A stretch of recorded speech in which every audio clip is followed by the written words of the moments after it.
Saudara-saudari yang dirahmati Allah, sebagai umat Islam, kita bersaudara. Ikatan kita bukan sahaja dengan mereka yang masih hidup, tetapi juga dengan mereka yang telah kembali ke rahmatullah. Oleh itu, adalah sangat digalakkan untuk kita sentiasa mendoakan semua kaum muslimin dan muslimat, sama ada yang masih bernafas di muka bumi ini, mahupun yang telah bersemadi di dalam tanah. Doa ini adalah doa yang sangat universal dan penuh dengan semangat persaudaraan. Lafaz doa untuk semua arwah muslimin dan muslimat.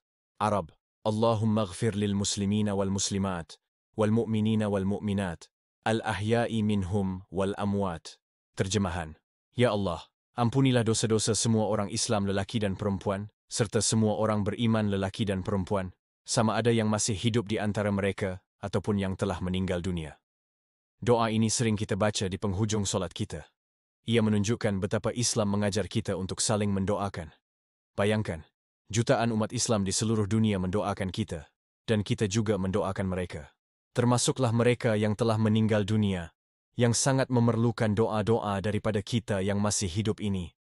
Jadikanlah doa ini amalan harian kita, semoga kita semua tergolong dalam kalangan hamba-Nya yang diampuni.